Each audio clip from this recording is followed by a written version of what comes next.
pawis ako, asar ko sa kanya. Niyapos ko siya ng mahigpit. Kung pwede pa lang nimong kanon ba kanang sukmagon. O kaya lapdosan ba. Ako nang gilapdosan. Kaya kaso di pwede eh. Magtampo man na sila guys pag imo ng kung anong sakitan. Magtampo. Di man na kana gani askals magtampo gani. Kana pa ka bright kay na. Kamaon na siya muduwa guys. Baka na mga baso nga iba-ibang colors. Tapos ilagay yung pagkain sa loob. Ikot-ikot yung baso. Alam niya na saan. Ganon yung kamay niya ipatong kung saan. Tapos kung mahulaan niya, kainin niya. Marunong ngayon sa ganyan. Tinuruan na siya ng amo namin. Dali yan siya matuto. Upo din yan siya, upo. Tapos nakatingin sa anong tinuro sa kanya. Parang bata yan eh. Kinig naman siya pag pagod na ay hindi na makinig.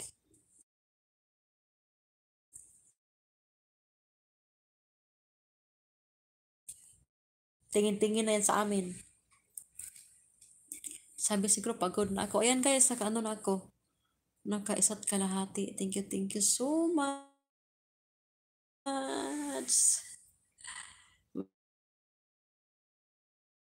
Ayan ba yung ano ko, yung ano yung hulahop, pang exercise ko ba dyan.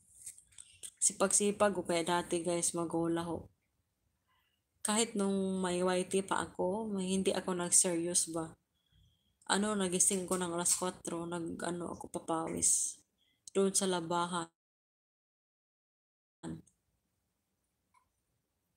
Doon ako nagpapawis ng 1 oras. Alas 4, gising ako. Kailangan umpisa ako agad sa aking papawis.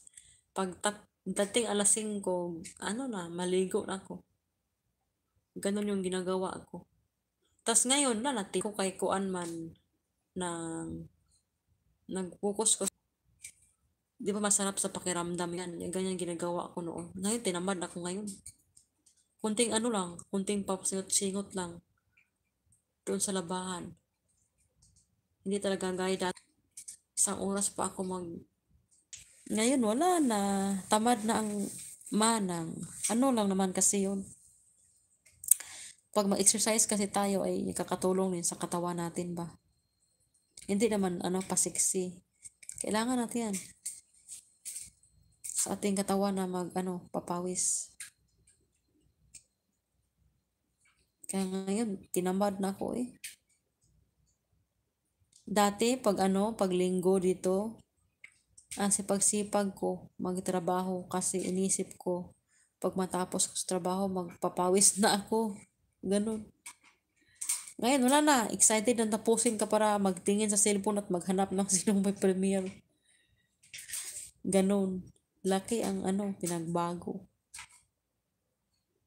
Dati pag linggo, vacuum ako. Pagtapos, papawis na ako. Na ako sa sala. Doon ako ligad-ligad sa sahog. Ngayon, wala na. Pinawisan na lang ako pag mag-inom ng kape. Nabatig na kayo. Panahon na tamarin na tayo. Maganda yung sa labas. Hindi ka tatamarin yung jogging. Hindi ka tatamarin. Pero yung jogging guys, pag ma-over ka naman, di yan maganda kasi yung legs mo niyan, lalong nalaki ba yung legs. Kaya hindi din siya maganda pag ma-over ka sa jogging. Dapat tamang-tama lang. Pag ma-over ka niya, lalaki masyado yung batiis mo. Nagsugod na si sa duwa. Sa iyang, yan na.